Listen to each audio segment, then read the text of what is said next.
So after that fun bit, you might have seen this weekend in our neighborhood of Los Angeles, at least my neighborhood, and not far from Julian, the anti-maskers were harassing shoppers when a group of Los Angeles rebels stormed the upscale Westfield Mall in Century City and nearby Ralph's to declare their freedom from the tyranny of masks. Now, this one hit a little too close to home, literally. I used to teach at the Equinox in that mall, and I still shop at those grocery stores. So I'm regularly there, and I'm glad I didn't run into that because I don't know how I would have taken it. These rallies, and there are more planned, are led by a white fitness instructor named Shiva because, of course, they are. Shiva, who lives in the not at all privileged Beverly Hills, was interviewed by Inside Edition reporter Lisa Guerrero. And let's hear how that went. Shiva Bagari is an anti-mask leader. Maskless shopping is for people that believe in freedom over fear. We are not going to be controlled by the media. We have our own thoughts and we have our own reasons for not doing things. And we're not breaking a law by not wearing a mask. So do you believe that COVID-19 can be spread from people not wearing masks? It can be spread no matter what. Those masks don't do anything. So you don't think the masks help? They don't help. One person is dying in Los Angeles every 10 minutes. I don't want to keep hearing these fake statistics. They're not fake. They're all fake. And your point is what? My point is freedom. You do not tell us what to do with our faces. And what you're doing is you're part of a satanic mask-wearing ritual wearing that thing. You are part of a satanic mask-wearing ritual. One thing we're going to have to continue to track on this podcast is how the QAnon language both evolves and is adopted by people in various situations. Although I did watch one video Shiva posted on Facebook, and I'd say that she's pretty deep into the Q hole. You know, when you said, Derek, that this was close to home, that you knew the mall, that you shopped there, I mean, the close to home question for me is, well, so what would you have done? What do we do if that anti-mask protest ends up surrounding us or our families in the parking lot or in an enclosure? You know, there was an exchange that I had with perhaps one of our listeners, and I'm not quite sure how familiar they were with the podcast, but it was on Instagram, and they were arguing that from their perspective, whatever police enforcement they had seen of lockdown measures, especially in relation to anti-mask protesting, constituted police violence. And I was asking for some examples, and he brought up the fact that the Berlin police had employed water cannon at a particular point during a large-scale protest, and they used it to separate anti-mask protesters from citizens who were trying to move about and you know get on with their day. And they also deployed the water cannon after they had been asked to disperse, and so there was this weird conversation about, well, like, what are we so what is enforcement of public health regulations supposed to look like? I mean, because if you dig down into that argument deep enough, you're going to get COVID-denialism. You know, it's not going to be justified for any kind of enforcement action to take place because we should really just rely on everybody's goodwill and their best personal decisions.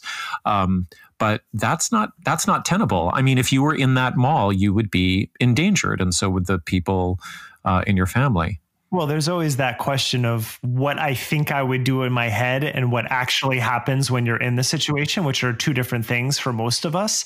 Yeah. And it's difficult. I will say before we recorded, I was on a Zoom with my friend who's currently in Abu Dhabi, and he was supposed to fly back this weekend. He's like, I'm not coming back till after the inauguration. There's no way right now. But he was making the broader point of, he was traveling throughout this holiday, and he was in Abu Dhabi and Dubai and Egypt. And he said, everywhere I went, there was no question of whether or not the vaccines are worth it or work. There was no question of whether you're wearing a mask in public or not. And he's like, sure, you can definitely have the argument about like autocratic governments and things like that. But the people are just civil everywhere I go here. And if I'm in that situation, I've never been one to shy away from public confrontation with people about things. It is different because I don't want these people spitting on me when I'm in that range. So that does. And they will. And they will, because we've seen that in the footage, right? Mm-hmm. Yeah. So I don't know, but I will say one thing one theme we're seeing from this week is in Los Angeles and in DC, look at the people who are protesting and look at the lack of arrests and police involvement compared to the protests we had over the summer. Like there's not even a comparison. And we're going to have to reckon with that at some point. We're reckoning with it now, but where we go from there, I am not against people like that who are obviously pushing open doors of stores that have no mask policies. They should be arrested. Yeah, but you are about numbers. We're talking about like 100 people, 150 people who, as defined by public health regulations currently, I believe, they're actually committing assault, aren't they? They're like committing physical assault if they are knowingly going into a place. No, I'm not talking about even the pushing of the doors, but if you knowingly go into a place unmasked and you're speaking loudly and you're laughing about how you're spreading COVID, which you don't believe in, and you're aerosolizing the air, I think we need a new definition for assault at a certain point. Yeah, I have no problem with them being arrested immediately either. But then you're going to get into the case that they're saying their freedoms are taken away and they're going to become martyrs for the situation. And that's part of the problem. Again, look at the people. I remember when the Los Angeles Black Lives Matter protests were happening. I live near Culver City, and our protest was very mellow because Culver City is a very mellow area comparatively. The main one in Hollywood is where it's one of the places where people downtown in Hollywood are basically where the main pressure points are in Los Angeles for people to congregate, whatever side of the spectrum they're on. And when those were happening, I remember there was a video from a helicopter of about 50 to 60 people, mostly looked like teens and in their 20s, on a rooftop in an apartment building. And the reason they were being chased by the police was because it was after curfew. They hadn't actually done anything wrong. Mm-hmm. It was just after curfew that day. And so they were chased and they were hiding out. And when they came down off the building, because the police surrounded it eventually, they were all hogtied. They were pushed on the ground and hogtied.